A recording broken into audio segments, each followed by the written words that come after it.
Bonsoir à tous, ravi de vous retrouver dans Ça vous regarde. Au sommaire ce soir, on se penche sur ce chantier qui était à l'arrêt, mais qui pourrait reprendre malgré la décision des juges rendue fin février. Je veux parler de l'A69 qui doit relier Castres à Toulouse. Une proposition de loi vise à valider l'intérêt public de ce projet. Alors l'Assemblée peut-elle contourner comme cela une décision de justice en faisant voter une loi ? On en débat dans un instant. On se penchera ensuite sur la santé mentale des Français. Elle se dégrade fortement depuis quelques années. Un Français sur 10 a eu des pensées suicidaires ces 12 derniers mois. Un lycéen sur 4. Alors comment enrayer cette spirale ? La députée socialiste Chantal Jourdan nous présentera la proposition de loi qu'elle porte avec une centaine de députés de tous bords politiques. Enfin, on s'intéressera à ce rapport sur les frères musulmans qui a été présenté en Conseil de défense aujourd'hui à l'Élysée. Alors en attendant les propositions du gouvernement qui devraient venir d'ici quelques jours, on s'intéressera à ce qui s'est passé lors de ce Conseil de défense. Vous verrez un recadrage sévère du gouvernement par Emmanuel Macron. Voilà pour le sommaire, on est ensemble pour 1 heure. C'est parti pour Ça vous regarde.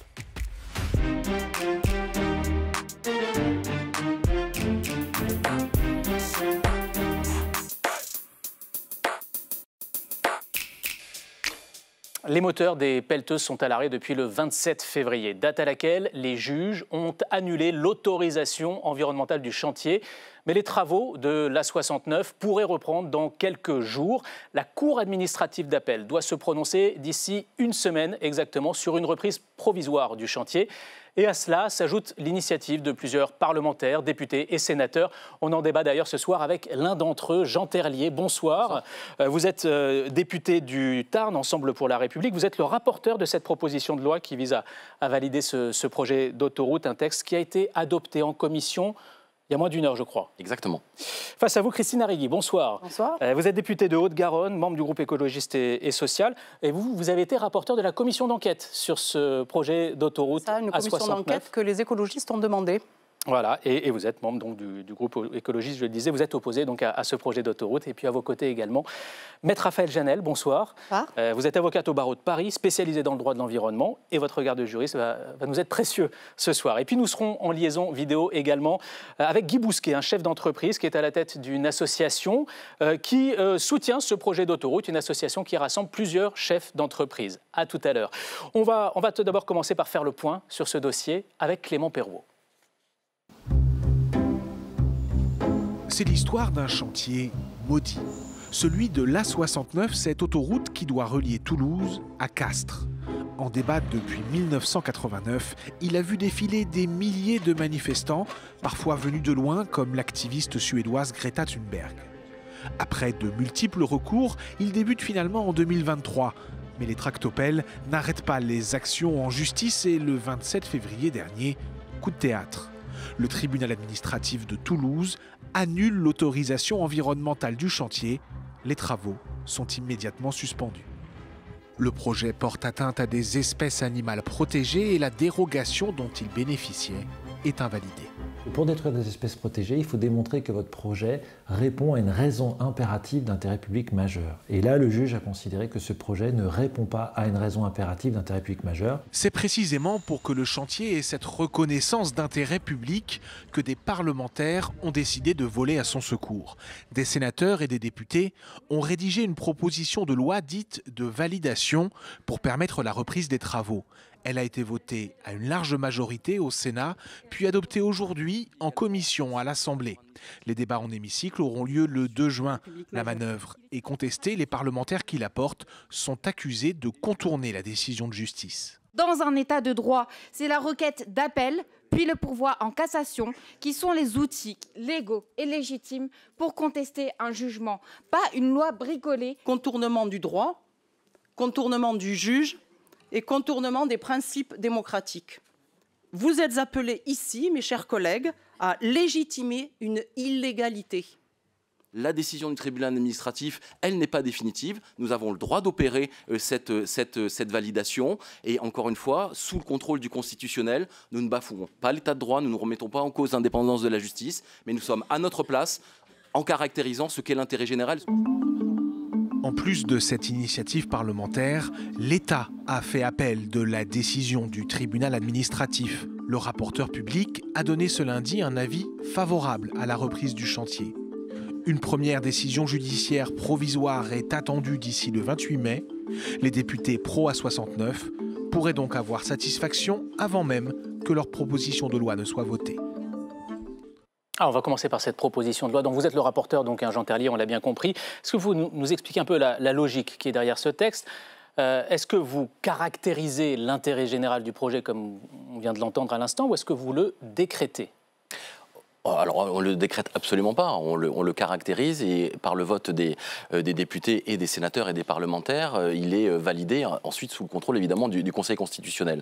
Au fond, ce qu'on a là, c'est quelque chose qui est assez classique, c'est une loi de validation législative qui permet un certain nombre de conditions, mais qui sont fixées par le Conseil constitutionnel, de permettre de venir valider un acte administratif, un acte réglementaire, à titre rétroactif évidemment, si on opère un certain nombre de conditions. Notamment, il ne faut pas que cet acte réglementaire ou cet acte administratif il est fait l'objet d'une décision de justice devenue définitive, et en l'occurrence, concernant les autorisations environnementales, il y a eu un appel, donc on n'est pas en présence d'une décision de justice définitive. Est-ce que votre initiative ne fait pas pression sur la justice qui n'a pas encore tranché ? Elle est très indépendante, la justice, elle a la possibilité de caractériser ce qu'elle considère être, en fonction de certains nombres d'éléments, de documents, d'éléments socio-économiques, ce qui est une raison d'impératif d'intérêt public majeur. Nous, de notre côté, les parlementaires, on a le droit, issu de notre mandat, le pouvoir législatif sous le contrôle du constitutionnel, de déterminer ce qu'est l'intérêt général, ce que sont des motifs impérieux d'intérêt général. Et moi, je considère qu'en l'espèce, dans le cadre du chantier de l'autoroute A69, on a des motifs socio-économiques,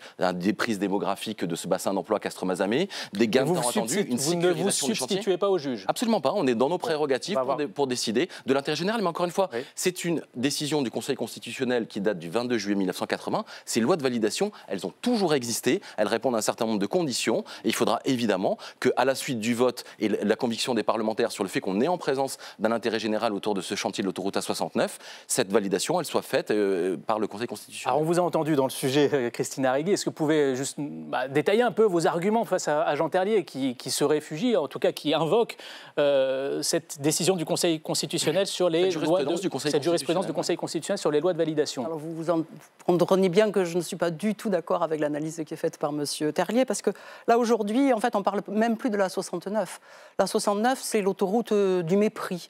C'est l'autoroute du mépris du droit environnemental, c'est l'autoroute du mépris des procédures, puisque la société Atosca, qui est la société concessionnaire, est poursuivie pour 42 rapports en manquement administratif et 15 mises en demeure par les préfectures. C'est l'autoroute du mépris social, puisque le tarif de cette autoroute sera de 20 € Castres-Toulouse pour les voitures particulières et 3 fois plus pour on va peut-être en parler de tout ça, mais sur cette question de droit, est-ce qu'il y a une atteinte à la séparation des pouvoirs par cette initiative parlementaire? Est-ce que ça veut contourner la justice? Maintenant, c'est l'autoroute du mépris démocratique. Puisqu'en effet, comme vous l'avez souligné, nous avons une décision de justice, certes pas définitive, mais qui a fait l'objet d'un appel.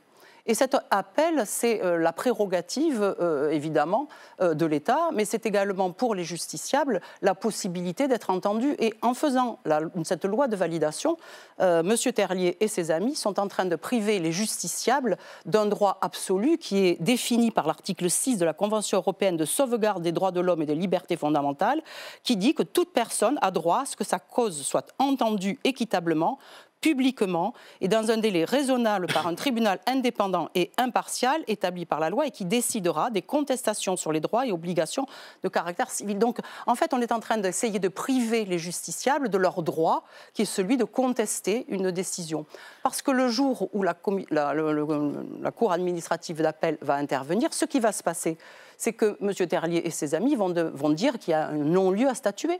Pour l'instant, la Cour administrative d'appel, elle risque d'inverser le jugement rendu par le tribunal administratif. Vous ne savez pas. On peut faire de la judiciarisation fiction, mais en l'occurrence, vous ne pouvez pas... Cette décision sera rendue d'ici une semaine. Exactement, oui.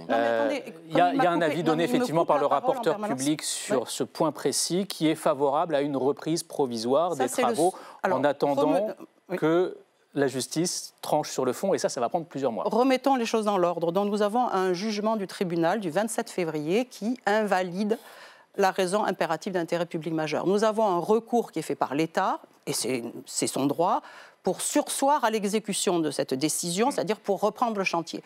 Mais nous avons également un recours de l'État au fond, et ce qui est en train d'être fait avec cette loi de validation, c'est de priver la possibilité que le dossier aille jusqu'au bout et puisse être contesté après la Cour administrative d'appel, parce qu'effectivement, après la Cour administrative d'appel, il y a encore des recours possibles, et donc de priver les justiciables évidemment de l'application de la règle de droit. J'aimerais avoir votre regard. C'est un sujet démocratique, vraiment, j'insiste là-dessus. Et juridique. Et qui dépasse largement le dossier de la 69. J'aimerais avoir votre regard, Maître Raphaël Janel, là-dessus. C'est votre domaine, hein, le droit de l'environnement.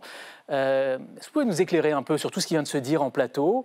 Est-ce que vous confirmez déjà ce qu'a dit Jean Terlier sur cette jurisprudence du Conseil constitutionnel sur ce qu'on appelle les lois de validation? Oui, alors je vais revenir dessus. Juste, en effet, on a un principe de séparation des pouvoirs dans notre démocratie entre le judiciaire, le réglementaire et le législatif. Et le principe, c'est que l'un ne doit pas empiéter sur l'autre. Et c'est vrai que la loi de validation, par principe, quelque part, empiète sur une décision de l'ordre judiciaire. Donc on a une première entorse, on va dire. Mais le Conseil constitutionnel a dit en effet que c'était possible à certaines conditions. Il n'y en a pas tout le temps. Des lois de validation, il y en a une tous les 2 ans, je dirais. Et pour pouvoir être entériné par le Conseil constitutionnel, donc validé, il y a des critères à remplir. Et il y en a notamment 2, à mon avis, qui sont tout à fait discutables dans ce cas. C'est d'abord, ça doit répondre à un intérêt général. Et là, en l'occurrence, on parle d'un projet très particulier. C'est l'autoroute A69. Donc, très particulier, pourquoi? Parce qu'en fait, tout le monde pourra l'utiliser, cette autoroute. Qu'est-ce que vous entendez par très particulier? Tout le monde pourra l'utiliser. C'est en tout cas les gens qui sont entre Toulouse et Castres. Ce n'est pas dans l'intérêt de la nation. Ça serait ça l'intérêt général. Et ensuite, ça ne doit pas porter atteinte à un principe constitutionnel ou un objectif à valeur constitutionnelle. Or, la protection de l'environnement est un objectif à valeur constitutionnelle selon le Conseil constitutionnel. Donc voilà, sur ce plan-là, je pense également que c'est très discutable. Il y a 3 autres critères sur lesquels je vais pas revenir, mais voilà, on a déjà 2 critères qui sont parfaitement discutables, et donc ce sera, je pense, l'occasion pour le Conseil constitutionnel, qui j'imagine sera saisi, de se prononcer. Et pour moi, il y a une atteinte à la séparation des pouvoirs. Et puis plus concrètement, dans ce qui va se passer, nous, dans les prétoires. Alors je précise que vous avez signé une tribune qui s'oppose à cette démarche-là des parlementaires. Oui, c'est bien de le préciser. Qui s'oppose à cette démarche, qui ne se positionnait pas sur cette loi, mais en tout cas sur les principes, le fonctionnement de notre droit de l'environnement, notamment dans le cadre de ces grands projets d'infrastructure où on a un problème de fait accompli. C'est-à-dire qu'on est autorisé à faire les travaux, je crois qu'on en reviendra peut-être après. Oui, mais je vous ai interrompu, vous étiez en train de dire dans les prétoires. Oui, et là, je vous ai interrompu. Quel est le sujet? C'est qu'avec une loi de validation comme ça, qui est susceptible d'intervenir peut-être pour chaque projet d'infrastructure, on va avoir déjà des justifiables qui vont venir nous voir en nous demandant, maître, on n'est pas d'accord avec ce projet. On voudrait arrêter, contester les autorisations qu'ils permettent. Ma chère et on va leur dire... je ne peux pas vous laisser dire ça. On va leur dire... Attendez jusqu'à qu'elle finisse sa phrase, peut-être. Et on va leur dire, écoutez, oui, on va aller devant le juge, on va contester, mais on n'est pas à l'abri, si le sujet, c'est la raison impérative d'intérêt public majeur, que derrière, le porteur de projet connaisse quelqu'un au Parlement, propose une loi, et que du coup, ça valide derrière. Ça, c'est le premier sujet. Et à l'inverse, pour les porteurs de projet également, ceux qui n'ont pas de lien avec un parlementaire, on va leur dire, voilà, il y a un sujet sur votre raison impérative d'intérêt public majeur, votre projet est à risque, bon, vous décidez d'y aller, vous ne décidez pas d'y aller. Si vous connaissez quelqu'un au Parlement, plusieurs parlementaires qui peuvent proposer une loi comme celle qui a été faite pour la 69, vous avez plus de chances que ça passe. Jean Terlier.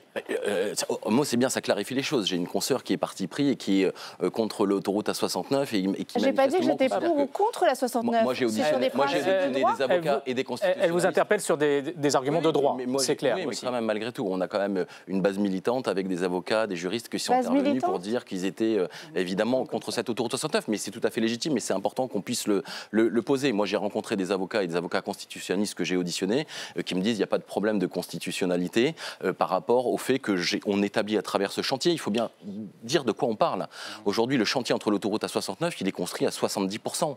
C'est 300 millions d'euros qui ont déjà été engagés d'argent public et privé. C'est aujourd'hui le simple fait d'arrêter les pelleteuses et de mettre 1300 personnes au chômage, un coût pour la collectivité de 10 millions d'euros par mois sur le seul mois de mars. Donc il faut bien qu'on se rende compte sur les motifs d'intérêt général que aussi également le coût financier autour de l'arrêt du chantier est un des éléments, mais pas seulement. Encore une fois, et je suis désolé de le dire, mais le Conseil d'État, qui est la haute juridiction de l'ordre administratif, est venu dire sur la même analyse des critères socio-économiques qu'on est venu valider la déclaration d'utilité publique. Et ça, c'est un arrêt du Conseil d'État de 2021.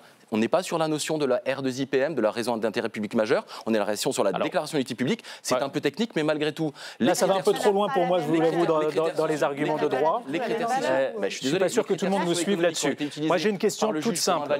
Ils sont exactement les mêmes. Du Conseil constitutionnel. Alors, j'ai une question toute simple. Il y a un cas de figure qui est possible. Je me permets de vous interrompre.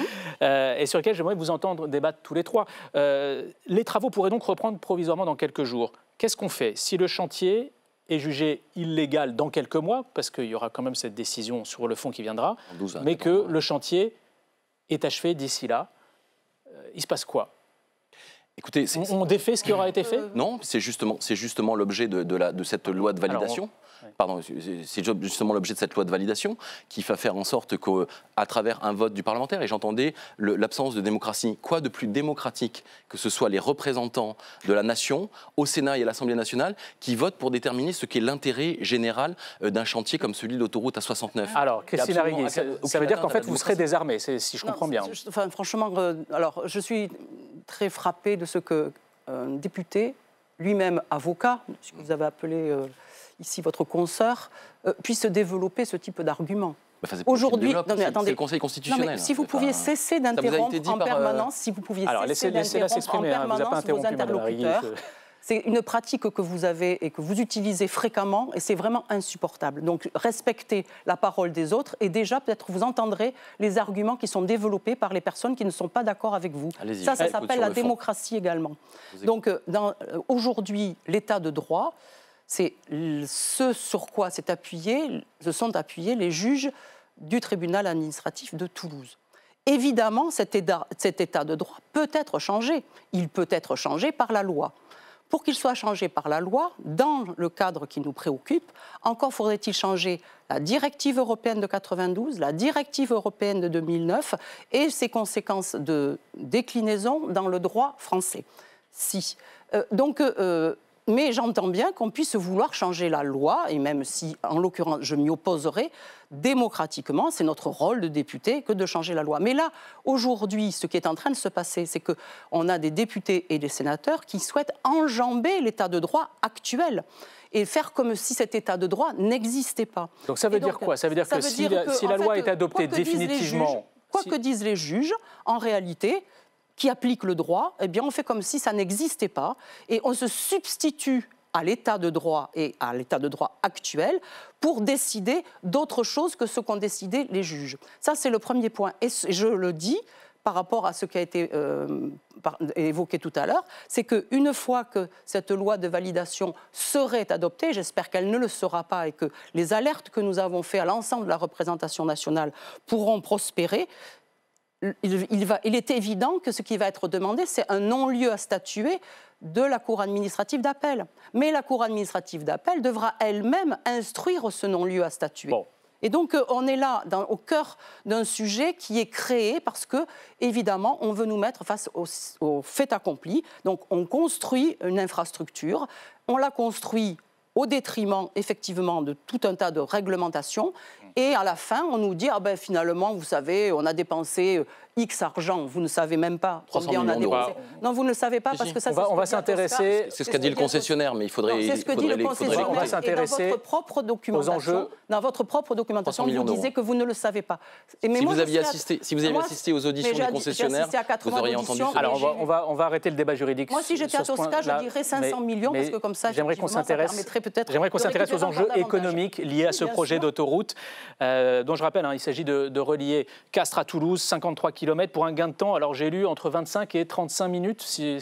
15 minutes. 15 minutes pour vous? Non, c'est 35 pour vous. On va couper la part en deux. Le Conseil d'État, dans le cadre de son arrêt sur la déclaration d'utilité publique, qui dit entre 25 et 35 minutes. On ne va pas vous mettre d'accord ce soir.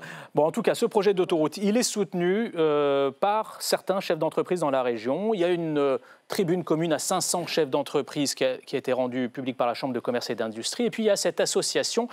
Nous sommes en ligne avec son président, Guy Bousquet. Bonsoir et merci d'être avec nous.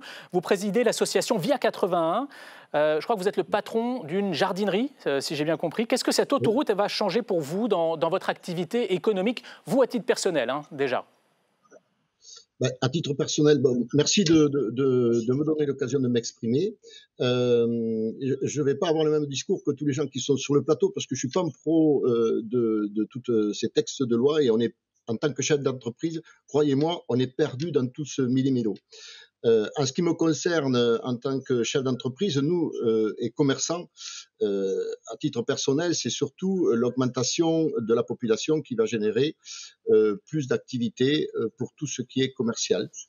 Ensuite, au niveau des recrutements, bien évidemment, le fait qu'on soit relié à Toulouse, on a une augmentation de la capacité à recruter, que ce soit pour des salariés classiques ou des cadres.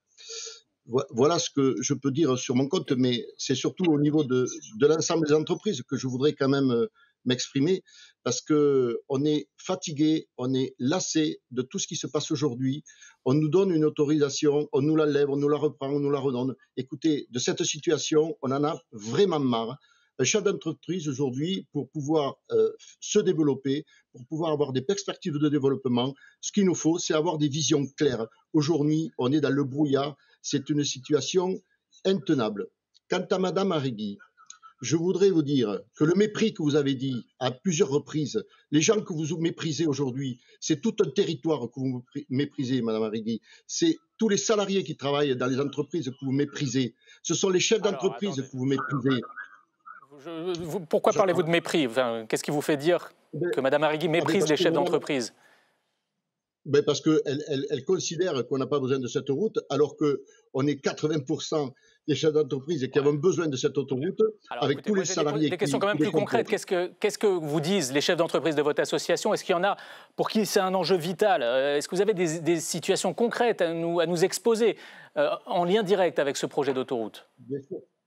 Bien sûr qu'on a des entreprises qui ont déjà investi. On a des entreprises qui ont investi par rapport à l'avenue d'autoroute. Quand on vous annonce que l'autoroute va arriver, qu'on vous donne toutes les autorisations, enfin aux concessionnaires, qu'on voit des pelleteuses qui commencent à travailler, qu'est-ce que fait un chef d'entreprise? Un chef d'entreprise, il sort ses dossiers d'investissement, il dit ça y est, ok, au lieu de le faire à Toulouse, au lieu de le faire en Irlande, au lieu de le faire je ne sais où, on va investir dans le territoire où l'on est, on va investir dans le territoire que l'on aime, auquel on est attaché.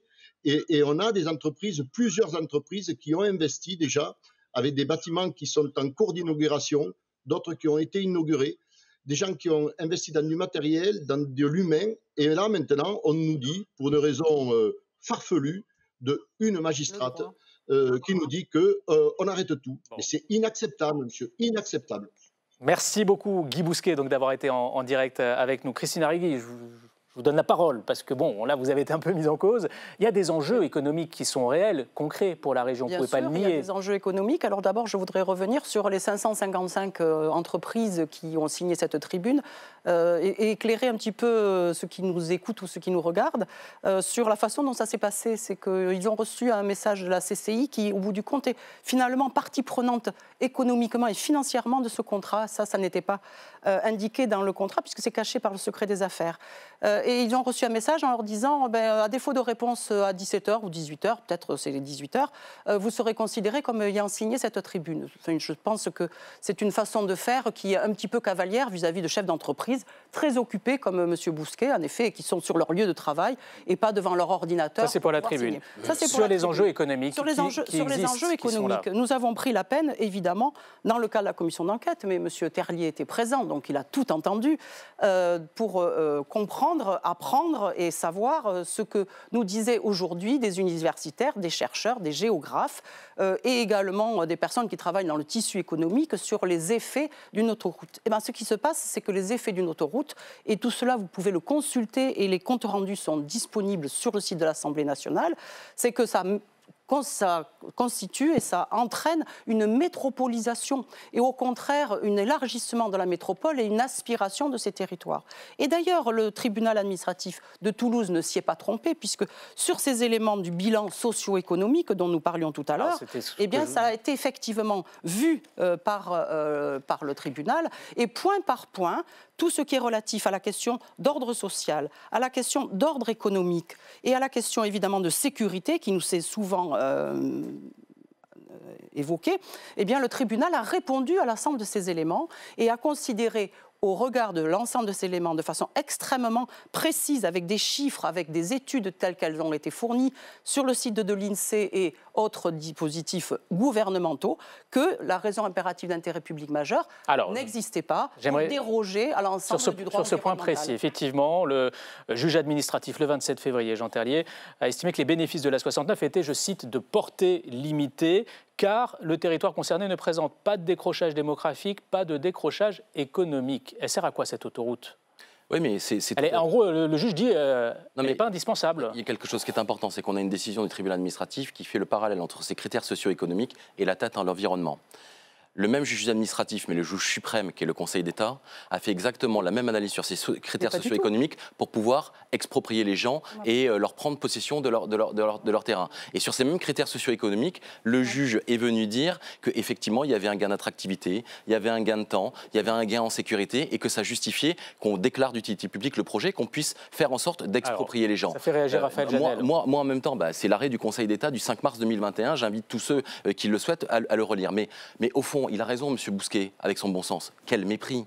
Quand on vous dit qu'il y a 500 chefs d'entreprise de ce territoire... Alors 500, moi j'en viens à douter après avoir entendu Christine Arrivi. Mais évidemment, mais parce que comme on n'a pas d'argument, on va décrédibiliser la parole de ces gens, comme si un chef d'entreprise n'était pas capable de venir dire s'il est pour ou s'il est contre un chantier de l'autoroute pour venir désenclaver son territoire. Aujourd'hui, la communauté d'agglomération Castres-Mazamet est la seule agglomération de France à n'être ni desservie par une autoroute, ni par une gare TGV, ni par un aéroport international. Alors le juge, on est dans une situation aéroport national, gare ferroviaire.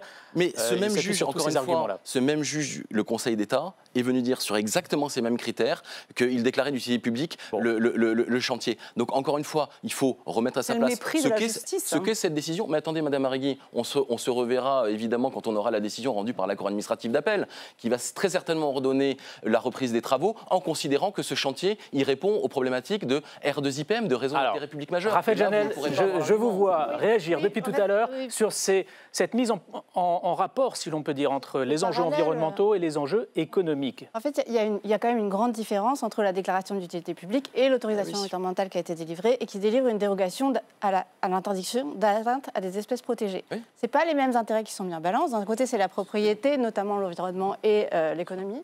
Et de l'autre, pour la dérogation d'espèces protégées, c'est l'atteinte à une biodiversité protégée dont le législateur européen et français ont considéré qu'on ne pouvait pas y porter atteinte parce que c'était indispensable pour notre développement durable. On pouvait seulement à certaines conditions le faire, et notamment pour une raison impérative d'intérêt public majeur. Cette raison impérative d'intérêt public majeur, c'est quelque chose de beaucoup plus fort que l'utilité du projet qui est validée dans le cadre de la déclaration d'intérêt d'utilité publique, l'atteinte à la propriété. C'est le législateur européen et le législateur français qui dit que c'est plus important, ça doit être plus important. La Commission européenne, qui a donné un cadre sur l'interprétation de cette notion de raison impérative d'intérêt public majeur, elle nous dit quoi, dans un document de 2019, une communication de la Commission, que cette raison impérative d'intérêt public majeur, c'est quelque chose d'indispensable pour des projets fondamentaux pour la société, comme la santé, la sécurité ou l'environnement. Voilà, ça, c'est le cadre juridique. Ensuite, je voudrais revenir sur quelque chose d'important qu'a dit M. Bousquet. Ce qu'on cherche, c'est la sécurité, en fait, quand on est chef d'entreprise ou porteur de projet, sécurité juridique. Or là, on a un vrai sujet sur les projets d'infrastructure, c'est que les autorisations environnementales, ce qui est en jeu là aujourd'hui devant le tribunal... les autorisations environnementales, elles sont exécutoires immédiatement. Ça veut dire qu'on peut commencer les travaux. Or, c'est des dossiers... un autre sujet que je voulais aborder avec vous, mais allez-y. C'est des dossiers qui sont phénoménaux. On a des milliers de pages. C'est des instructions qui durent 1 an pour faire des études, au moins 1 an au moins dans les services d'administration. Donc c'est vraiment très très long. Et du coup, voilà, les travaux peuvent commencer et on va avoir une destruction irréversible en réalité avec ces travaux-là dès la prise de décision sans que le juge ait le temps de se prononcer sur le fond. C'est ce qui s'est passé. Oui. Je sais ce qui s'est passé là dans le cas de la 69, c'est ce qui s'est passé dans un autre dossier qui s'appelle le contournement routier de Benac. Et du coup, on va avoir un juge qui va intervenir trop tard. Et c'est tout le problème. Alors ça pose la question des procédures de recours sur ce type d'opération, de grands chantiers. Est-ce qu'il est normal qu'on puisse lancer un chantier alors que tous les recours n'ont pas été purgés? Et est-ce qu'il est normal de pouvoir multiplier les recours à ce point, là je me tourne vers vous, pendant une durée aussi élargie. Est-ce que vous n'êtes pas d'accord au moins sur ce point, tous les deux, sur le fait qu'il faut revoir les procédures en la matière? Enfin, on va voir. Si on est d'accord, ça... Non, parce que là, on a compris que vous ne ferez pas du covoiturage ensemble sur cette future autoroute, si elle voit le jour. Je suis d'accord qu'il faut revoir les procédures. Alors, il faut les revoir à deux titres. Mais avant, je vais répondre à la question de la multiplication des recours. Les recours qui ont été formés sont des recours de responsabilité, puisque justement, les requérants se sont exprimés pour demander le sursis à exécution, c'est-à-dire par anticipation de dire attention, ce dossier est extrêmement fragile juridiquement au regard du droit environnemental. Il est d'ailleurs fragile à plein d'autres égards. J'ai bien compris que vous les soutenez, ces recours, et c'est votre droit. Nous avons alerté le juge en disant attention. Est-ce qu'à un moment, il ne faut pas dire stop, là c'est bon, on en parle depuis des années. Ils ont demandé au juge d'interrompre le chantier, de suspendre avant que ça n'aille trop loin, justement pour que il n'y ait pas trop d'atteinte au droit environnemental, puisque le dossier était très fragile et qu'on le savait. L'ART l'avait dit, l'autorité environnementale l'avait dit également. Et donc on a dit, attention, avant que la justice ne se prononce, soyons prudents, n'avançons pas sur le chantier. Ça, c'est le premier point. Le deuxième point, c'est que vous avez raison, l'articulation des procédures n'est pas bonne. Pourquoi? Parce que le droit de la propriété inviolable et sacré, s'est construit dans le courant du 19e siècle et les déclarations d'utilité publique sont là pour déroger au droit de propriété. Et ensuite, le droit environnemental s'est construit par superposition au droit de la propriété et donc du coup n'a pas été articulé avec le droit de propriété. Et donc moi, en tant que, évidemment, député, pour proposer des changements de la loi, je proposerai prochainement un texte qui permette de mieux articuler à la fois le droit, la DUP, c'est-à-dire la possibilité de déroger le droit de propriété, de la question du droit environnemental et de la raison impérative d'intérêt public majeur, et de mieux les associer pour qu'on ne se retrouve pas dans cette situation. Jean Terlier, votre regard à vous sur ces procédures qui prennent beaucoup de temps, ces chantiers qui sont lancés alors qu'il y a clairement des recours qui peuvent interrompre tout ça. Qu'est-ce qu'il faut faire pour en sortir de ça? Je pense que pour le coup, nous sommes assez d'accord sur le fait qu'aujourd'hui, il faut qu'on règle ce problème de la contestation des actes administratifs, qu'ils soient de DUP ou autorisation environnementale. Il faudrait qu'on ait un moment donné... Déclaration d'utilité publique, DUP. Il faut qu'on ait à un moment donné tous ces actes administratifs qui soient sur la même ligne, qu'on ait un recours, qu'on purge les recours et qu'on commence les travaux. Ça, on est, je pense, d'accord là-dessus. J'ai fait, moi, d'ailleurs, voter un amendement sur le projet de loi simplification qui va d'ailleurs en ce sens. Par contre, évidemment, sur les recours contentieux, c'est ahurissant. On a eu 14 recours en référé qui ont été déposés. Et tous, à aucun moment donné, mais le juge des référés, c'est le juge de l'évidence, vous le savez, à un moment donné, le juge du tribunal administratif de Toulouse a dit à 14 reprises, je considère que vous pouvez continuer les travaux, je pouvais considérer que vous pouviez continuer à abattre les arbres, il n'y a aucune difficulté et pas le moindre élément qui nous permettait d'avoir, comment dirais-je, le moindre doute sur la validité de l'autorisation environnementale. C'est aussi ça le sujet dans le cadre de cette décision rendue par le tribunal administratif en référé. Le mot de la fin pour vous, Raphaël Janel, sur ces procédures. Oui, mais il y a un vrai sujet sur ces procédures parce qu'en effet, on lance les travaux et on a une décision qui peut dire à la fin c'est illégal. Et donc là, on se retrouve avec des travaux qui sont faits, une destruction qui était pourtant interdite. Donc c'est pour ça qu'aujourd'hui, il y a des préfets sur les autorisations environnementales qui disent je vous donne l'autorisation, mais vous ne commencez pas les travaux tant que les recours ne sont pas purgés. Bien sûr. Et ça, je pense que c'est la logique. Dès qu'il y a un recours qui est lancé, on arrête les travaux en fait. C'est le respect du droit au recours. Et c'est le principe démocratique qu'on a le droit d'attaquer un acte de l'administration. Allez, on va s'arrêter là. On est arrivé au terme de ce débat. Et je suis désolé. On sera encore à ne pas pouvoir désenclaver le sud du Tarn d'ici 20 ans si jamais on écoutait. Quelle notion d'enclavement n'est pas juridiquement caractérisée? Merci à tous les trois. Vous allez pouvoir poursuivre le débat dans le couloir, je vous le promets. Je rappelle. C'est sûr que si on ce débat, il aura lieu. 4 mois avec M. Terlier, non, c'est bon. Eh bien, vous allez continuer parce que ce débat, il aura lieu dans l'hémicycle le 2 juin prochain et on suivra de près d'ici là la décision donc de la Cour administrative d'appel de Toulouse. En tant que citoyen également, parce que c'est au-delà de la question environnementale, en tant que citoyen. D'ici à la semaine prochaine, d'ici 7 jours très exactement. Merci à tous les trois. On va s'intéresser à présent à la santé mentale des Français. 2 chiffres nous donnent une idée de l'ampleur de ce problème. 2 400 000 Français sont en risque de burn-out sévère au travail. 24% des lycéens ont eu des pensées suicidaires dans les 12 derniers mois. Bonsoir Chantal Jourdan. Bonsoir. Vous êtes députée socialiste de l'Orne et vous êtes donc à l'initiative d'une proposition de loi transpartisane sur la santé mentale. Maïté Frémont nous en dit plus. Si on vous invite, Chantal Jourdan, c'est pour parler de votre proposition de loi pour améliorer la prise en charge de la santé mentale des Français. Chantal Jourdan, vous êtes socialiste à l'origine de ce texte, mais votre initiative est transpartisane. Parmi les signataires, plus de 100 députés de 8 groupes différents. Ce que l'on a décidé, en fait, il y a maintenant 5 mois, c'est en fait de réunir tout simplement nos forces. La raison, l'urgence, avec une dégradation depuis le Covid de l'état de la santé mentale, parents pauvres, dites-vous, de notre système de santé. Anxiété, burn-out, dépression, troubles autistiques et depuis peu l'émergence de l'éco-anxiété. Chaque année, plus de 2 millions de Français sont pris en charge, mais en 40 ans, 60% des lits hospitaliers psychiatriques ont été supprimés. 123 enfants en 2023 de moins de 15 ans sont passés aux urgences, soit pour des tentatives de suicide ou pour des idées suicidaires, et qui n'ont pu être hospitalisés, qui sont repartis chez elles et chez eux. Concrètement, vous proposez 4 mesures, notamment un accès gratuit à une formation au premier secours en santé mentale pour les 16-20 ans, ou encore le développement d'équipes mobiles de soignants partout sur le territoire. Ce soir, à vous la parole. Bonsoir, Chantal Jourdan. Bonsoir. J'aimerais commencer par la santé mentale de nos enfants, des ados, des jeunes en général. Ils sont au cœur de l'article 1er de votre proposition de loi. On va en parler de votre texte. Mais d'abord, vous avez rencontré des professionnels de santé lors de votre travail sur le terrain pour élaborer ce texte. Comment est-ce que vous expliquez cette brusque dégradation de la santé mentale des jeunes aujourd'hui ? Alors, il y a tout de suite une raison majeure. On observe donc une explosion des troubles psychiques depuis la crise sanitaire.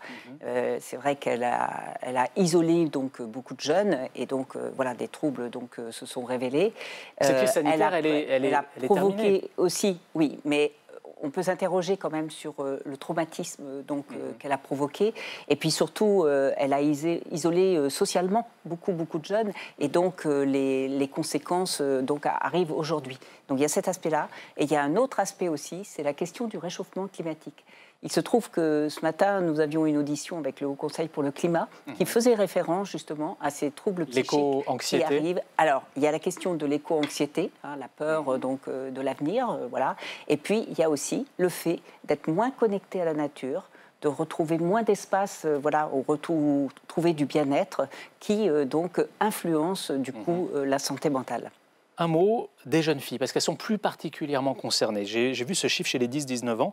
Le nombre de jeunes filles hospitalisées à la suite d'une tentative de suicide a été multiplié par 4 en 10 ans. Oui, c'est assez effrayant. Et alors, à quoi est due leur plus grande fragilité? Et encore plus, depuis encore une fois la crise sanitaire. Alors, sur les facteurs qui expliquent la fragilité, on n'a pas encore de données précises, mais quand même, on a une collègue qui a fait un rapport sur la santé mentale des femmes et donc aussi des jeunes filles. Et donc, ce qu'elle fait apparaître, effectivement, c'est une plus grande sensibilité à certaines problématiques et donc la prévalence notamment de troubles dépressifs. Je pense qu'on peut s'interroger sur les aspects sociétaux, ce qui est renvoyé donc aux jeunes filles. Et puis aussi, il y a la fréquence des violences intrafamiliales qui touchent en majorité, pas que, mais en majorité les femmes, les jeunes filles, voilà. Alors, vos propositions, à présent, votre proposition de loi, vous proposez de mettre en place un pass premier secours en santé mentale. Est-ce que vous pouvez nous expliquer un peu en quoi ça consiste ? Oui, bien sûr. Alors, il existe en France depuis 2019 des formations au premier secours en santé mentale. Alors, pour l'instant, c'est encore peu répandu. Ce sont surtout d'abord des professionnels qui font ces formations. Et donc, ce que l'on propose, c'est que ces formations soient étendues aux jeunes. Alors pourquoi ? Pour toutes les raisons qu'on vient de donner aujourd'hui. Et parce que aussi, on s'aperçoit souvent, quand les professionnels travaillent avec les jeunes, ils savent très bien que ce n'est pas forcément le jeune en difficulté lui-même qui va venir faire une demande ou qui va appeler du soin, mais c'est souvent son entourage. Mais c'est un sujet dont ils parlent entre eux facilement ? Tout à fait. Les jeunes, c'est un sujet dont ils parlent beaucoup. Et donc, c'est les aider à accueillir cette parole quand ça vient d'un autre qui est dans une situation... Tout à fait. Les aider à comprendre le comportement peut-être de quelqu'un en face d'eux qui leur semble identifier un peu bizarre, les signes, etc. Identifier les signes et puis ensuite trouver le comportement adapté pour écouter. Et puis aussi, donc, au cours de cette formation, les jeunes vont aussi apprendre à savoir vers qui se tourner pour pouvoir emmener la personne qui se trouve face donc, à des troubles psychiques. Alors vous mettez l'accent sur ce volet prévention, vous n'abordez pas la question des soins chez les jeunes en particulier, notamment la prise en charge des séances chez le psy. J'ai en tête ce dispositif Mon soutien psy, qui a fait l'objet d'un échange lors de la dernière prise de parole d'Emmanuel Macron entre lui et la journaliste Salomé Saké. Vous êtes satisfaite de ce dispositif? Il est suffisant à vos yeux? Il répond aux besoins? Alors, vous savez qu'il a été mis en place au moment de la crise sanitaire, là aussi. Hein. Et c'est vrai que du coup, ça a permis d'avoir un peu plus d'offres, en tout cas, en termes de consultation psychologique. C'est une prise en charge partielle de la consultation? Alors, c'est une prise en charge. Aujourd'hui, on est arrivé à 12 séances qui sont financées par l'assurance maladie. C'est quelquefois suffisant, mais c'est aussi quelquefois insuffisant. Ça peut être effectivement une première réponse. La difficulté aujourd'hui, c'est que ce dispositif ne peut pas répondre à toute situation, puisque c'est ciblé, troubles légers, etc. Ce qui d'ailleurs est assez étonnant, parce que les psychologues qui sont formés peuvent effectivement travailler normalement sur tous les troubles. Et deuxième chose, c'est que la difficulté, c'est que normalement, le premier lieu d'accueil pour des troubles psychiques, ce sont les centres médico-psychologiques du service public. Et eux, vraiment, sont démunis de personnel et on a vraiment besoin, Ils peuvent pas faire face à la demande. Besoin de moyens extrêmement importants. L'autre mesure importante qui figure dans votre loi, c'est la mise en place d'équipes mobiles. Alors comment est-ce qu'elle fonctionnerait? À quoi serait-elle, à quelle structure serait-elle rattachée? Et puis, quels seraient les publics ciblés? Oui. Alors, le rattachement, on le voit au rattachement de la psychiatrie, parce qu'aujourd'hui, en France, la psychiatrie de secteur, normalement, devrait faire à la fois de la prévention, du soin, du suivi. Donc, le rattachement, il est là. Et par contre, après, ce que l'on imagine, c'est que les équipes... Et ça existe déjà. On se base sur des expériences. C'est-à-dire qu'il y a des centres qui mettent en place des équipes pluridisciplinaires. C'est-à-dire qu'on peut avoir psychologue, psychiatre, éducateur, infirmier, etc. et qui se déplacent donc sur des lieux identifiés où il y a des populations qui sont en besoin. Voilà. Donc elles ne répondent pas à une demande, mais elles vont au-devant de cette possible demande de soins, c'est ça? Elle peut répondre à une demande, parce que vous savez qu'il peut y avoir beaucoup de gens qui sont en difficulté de déplacement, etc., qui ne peuvent pas se déplacer pour aller sur le lieu. Donc déjà, là, il y a une demande. Mais vous avez raison aussi d'évoquer le fait que ça ne répond pas forcément à quelque chose qui se traduit par une demande orale, mais par contre à un besoin. Et ça, c'est extrêmement important aussi dans l'esprit de notre proposition de loi. L'idée, c'est que la santé mentale cesse d'être un tabou. Et que donc on puisse parler de la santé mentale et prendre soin de sa santé mentale comme on prend soin de sa santé, tout simplement. Vous mettez aussi l'accent sur l'enjeu de la santé mentale au travail. Alors je redonne ce chiffre que j'évoquais tout à l'heure, 2 400 000 salariés qui sont en risque de burn-out sévère aujourd'hui. Qu'est-ce que vous proposez pour que ce risque soit mieux pris en compte par les entreprises elles-mêmes? Alors, là, on a travaillé effectivement avec une consultante en psychologie du travail, et puisque ça nous paraissait être un sujet important compte tenu des chiffres que vous donnez. Et alors, ce que l'on propose, c'est que le document unique, vous savez, qui est un document que toute entreprise doit fournir sur les risques professionnels, puisse intégrer les risques psychosociaux. Et pour cela... Ce qui n'est pas le cas donc aujourd'hui. Ce qui peut être le cas, mais qui ne l'est pas forcément, quoi. Et souvent, ils en sont démunis. Et pour le faire, il faut pouvoir identifier quels sont les critères qui sont de l'ordre de risques psychosociaux. Et donc, on va se baser, ce qu'on propose, c'est de se baser sur le bilan social de l'entreprise, qui souvent a des données sur l'absentéisme, sur le nombre d'accidents, qui se produisent donc dans l'entreprise. Et à partir de ces données, on va donner une sorte d'écran aux personnes qui s'occupent du document unique. Et donc, il s'agira de les exploiter pour mettre en évidence ces risques psychosociaux. Comment vous expliquez que ce ne soit pas déjà le cas au sein des entreprises? Parce que derrière ce risque de burn-out, il y a un enjeu tout simple de bien-être au travail, mais au-delà de ça, de productivité économique pour l'entreprise. Oui, alors des entreprises s'y intéressent de plus en plus. Des entrepreneurs, des chefs d'entreprise, des personnes chargées des ressources humaines s'intéressent de plus en plus à ces questions-là. Mais elles n'ont pas forcément tous les éléments pour pouvoir donc les traiter. Et je pense que si ça rentre dans la culture de l'entreprise, l'idée, ce sera vraiment de créer les conditions pour que la santé mentale soit bonne, quoi, hein. Et en même temps, créer les conditions aussi pour avoir une veille sur tous les facteurs dans un lieu de vie qui peuvent amener des difficultés en matière de santé mentale. Il y a un autre enjeu quand on parle de santé mentale, ce sont les urgences psychiatriques. Quelle est leur situation aujourd'hui? Et là aussi, qu'est-ce qui peut être fait pour résoudre ces problèmes? Alors, les urgences psychiatriques en public sont complètement débordées. Hein, ou bien elles essaient d'accueillir évidemment tout le monde, mais par contre elles ne peuvent pas forcément les accueillir à long terme, elles ne peuvent pas toujours assurer non plus les suivis qui sont nécessaires ou orienter vers les suivis qui sont nécessaires. Et donc ce que l'on propose, et donc il y a une expérience de cet ordre-là notamment sur Toulouse, c'est que dans cette situation de crise, eh bien, tout le monde prenne sa part. Et donc là, ce qu'on propose, c'est de faire appel aux établissements privés pour venir soutenir les établissements publics dans le cadre donc des urgences publiques. À quelles conditions seraient-ils prêts à le faire? Parce que j'imagine que vous vous êtes tourné vers eux. Alors, oui. Écoutez, il y a des secteurs où les établissements privés ont bien compris qu'ils devaient avoir un rôle de solidarité, un rôle, tout simplement de soins. Hein, et que peut-être ils ne pouvaient pas seulement se cantonner à recevoir certains types de patients. Donc je pense que ce qu'il faut qu'on développe dans notre société aussi, c'est vraiment cette question de solidarité. Mmh. Derrière vos propositions, il y a forcément la question des moyens financiers, alors qu'on est en période de restrictions budgétaires. Combien coûterait la mise en œuvre de votre proposition de loi?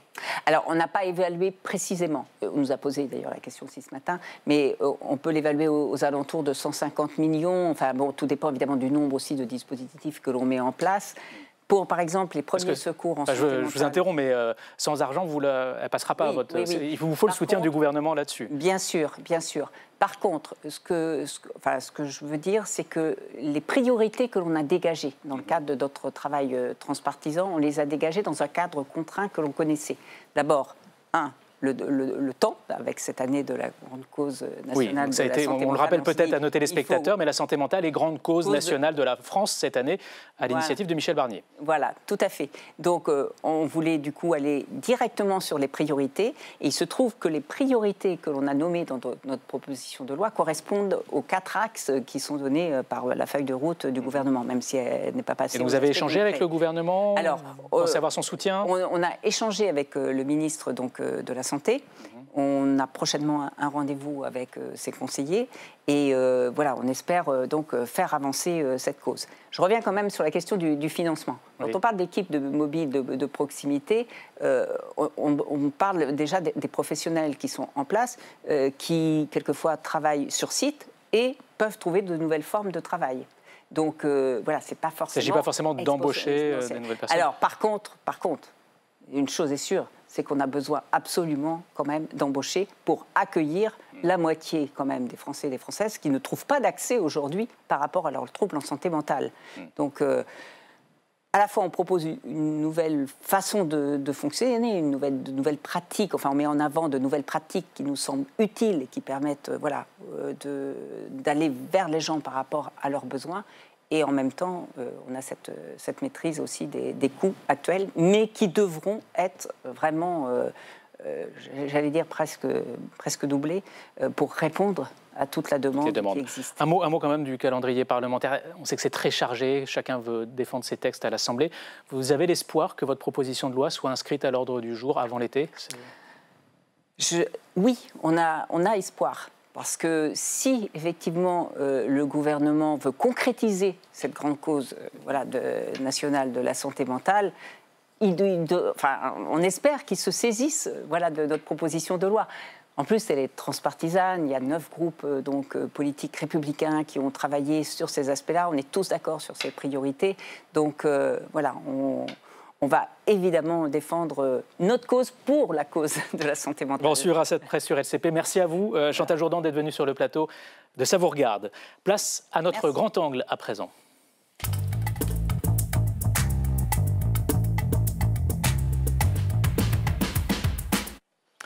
Comment répondre à l'entrisme des frères musulmans? La question est donc au cœur de ce rapport qui a été présenté aujourd'hui en Conseil de défense à l'Élysée. Un rapport dont la présentation s'est accompagnée d'un gros coup de gueule d'Emmanuel Macron. On va en parler ce soir avec tous les deux. Jean-Baptiste Daoulas, bonsoir. Bonsoir. Journaliste à Libération, journaliste politique, et Stéphanie Despierres, bonsoir. Bonsoir. Journaliste à LCP. Mais avant de commencer à nous raconter ce qui s'est passé à l'Élysée aujourd'hui, on va revenir sur cette journée avec vous, Stéphanie. Dans le huis clos de l'Élysée ce matin, un conseil de défense. Au cœur de la réunion entre Emmanuel Macron et le gouvernement, un rapport explosif sur l'influence de l'islamisme politique en France. Ce document, commandé l'an dernier, affirme que la mouvance des frères musulmans menace la cohésion nationale. Il met en garde contre le développement d'un islamisme par le bas via les municipalités et les associations. Face à la gravité des faits, le président de la République demande à François Bayrou de formuler de nouvelles mesures d'ici le mois de juin. Certains politiques ont déjà des idées. Je souhaite, et nous le mettrons en œuvre demain si nous arrivons à la tête du pays, que les frères musulmans soient interdits, dissous, considérés comme une organisation terroriste et que l'ensemble de ces relais soient combattus sur le plan administratif. Le rapport estime que 7% des mosquées françaises sont liées aux frères musulmans. Pour lutter contre l'islamisme, Gabriel Attal, l'ancien Premier ministre, met sur la table une mesure choc. Interdire le voile pour les moins de 15 ans. Où est la liberté d'une jeune fille, d'une fillette de 5-6 ans quand on l'a contraint à porter le voile? Donc, quand vous avez de façon documentée dans un rapport une offensive coordonnée qui est documentée, qui passe par des fillettes de 5-6 ans pour reprendre les mots de ce rapport, je considère que c'est notre responsabilité d'agir. Ceux qui affirmeraient ou affirment que cette mesure-là irait contre l'islam sont précisément ceux qui confondent islam et islamisme. Une proposition qui fait réagir à gauche, mais pas seulement. Quoi de mieux dans ce pays que de parler des musulmans et des musulmanes, que de relancer un débat islamophobe pour à nouveau être mis en avant sur la scène politique et médiatique aussi. Et de ce point de vue-là, c'est très inquiétant. Visiblement, on a un premier effet tonitruant du nouveau pontificat au Vatican, c'est que Jean-Marie Le Pen est ressuscité. Est-ce que M. Attal croit vraiment qu'il va protéger des jeunes filles? Est-ce que M. Attal croit vraiment qu'il va défendre la cause des femmes en jetant en pâture nos compatriotes musulmanes qui portent le voile? Est-ce qu'il pense que c'est objectivement quelque chose d'efficace? Je pense qu'il faut faire attention à ne pas courir après le toujours plus et toujours populiste. Il faut être attentif à ce que l'on va faire. Je ne suis pas sûr qu'une loi sur la loi sur la loi sera bonne. La loi contre le séparatisme votée en 2021 est-elle suffisante? Cette question devrait alimenter le débat dans les prochaines semaines.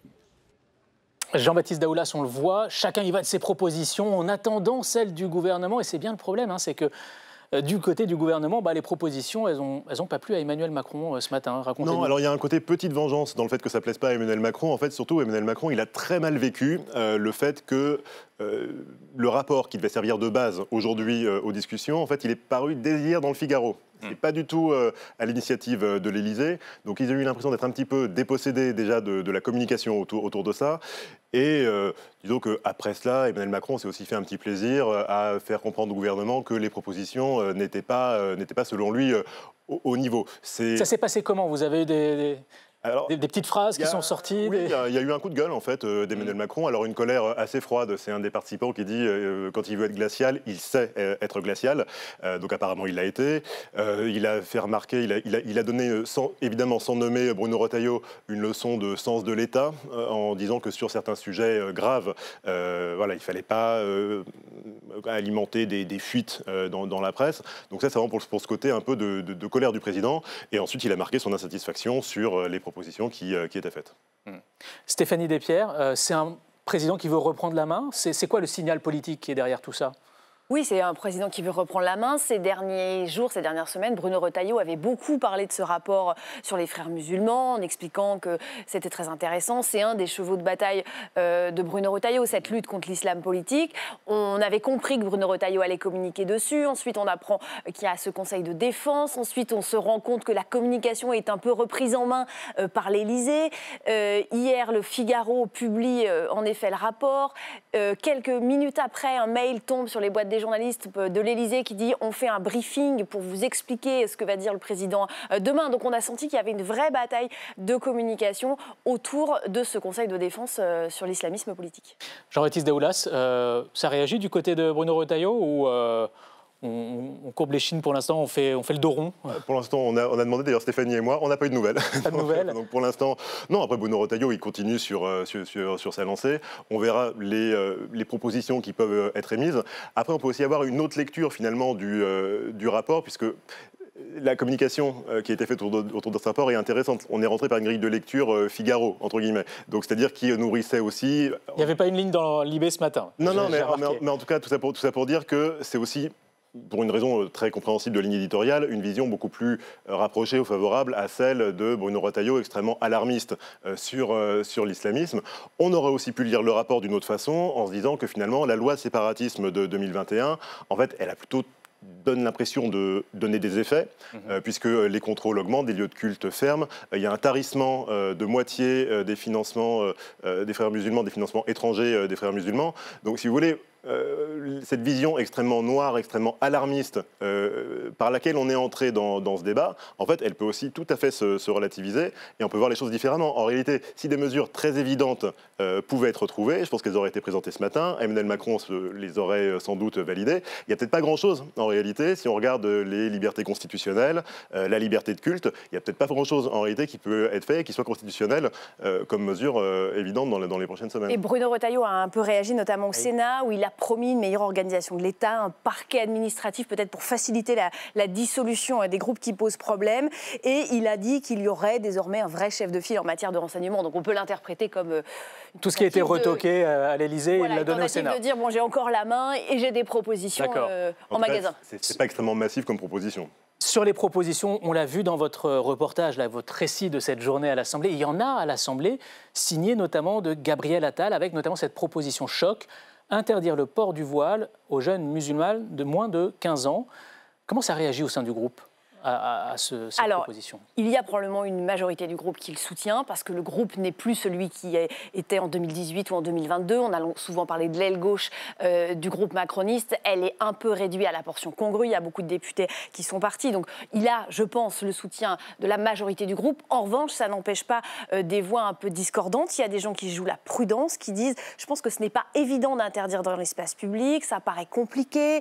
Contrôler l'espace public, ce n'est pas la bonne approche pour lutter contre l'entrisme des frères musulmans », en revenant à ce que disait Jean-Baptiste sur le fait que la loi séparatiste prévoit tout un tas de choses qui sont appliquées, mais que peut-être on peut appliquer un peu plus. Et puis il y a quand même quelques députés qui, eux, étaient furieux et qui l'ont fait savoir sur des messages, sur des boucles internes. Ils disent que si on n'élargit pas le débat à toutes les religions, eh bien c'est de la pure discrimination, les mots sont forts, que ça risque d'être mal compris et vécu comme une blessure et une stigmatisation, même chez les modérés du côté des Français musulmans, qui on risque aussi d'alimenter le repli identitaire. Donc c'est sûr qu'il y a... Ça ne fait pas l'unanimité. Ça ne fait pas l'unanimité, il y a un débat.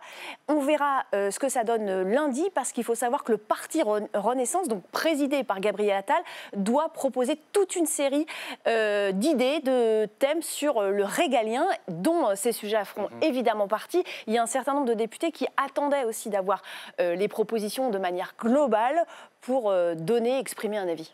Sur ce sujet, Jean-Baptiste Daoulas, le mot de la fin. Oui, en fait, ce qui est intéressant, c'est que ça marque quand même le début aussi d'une guerre en vue de 2027, avec une droitisation qui a l'air quand même assez avancée, puisqu'on a vu que Gabriel Attal voulait absolument prendre ce train de la lutte contre l'islamisme, et il est arrivé dans la continuité de ce qu'il a fait en tant que ministre de l'Éducation. Tout à fait, mais en tout cas, il n'existait pas dans cette séquence, et là, en faisant fuiter hier ses propositions, c'était une façon de venir dans le débat. Ce qui est intéressant, c'est que dans cette période, finalement, du côté d'Édouard Philippe, c'est le seul dans ce bloc des candidats potentiels de droite ou du centre pour 2027 qui reste extrêmement discret, extrêmement mesuré. Et donc c'est une question qu'on posait aussi aujourd'hui à des élus. On le voit dans votre reportage, c'est ce député Horizon qui a l'air vraiment très prudent. Extrêmement précautionneux. Donc il y a peut-être une forme de différence, Édouard Philippe, sur ce sujet-là, qui manifestement n'a pas envie de rentrer dans ce genre de surenchère, probablement inconstitutionnelle par ailleurs. Merci beaucoup à tous les deux d'être venus sur le plateau de Ça vous regarde. C'est la fin de cette émission. Merci à vous, chers téléspectateurs, pour votre fidélité. Et bonne soirée sur LCP. À demain.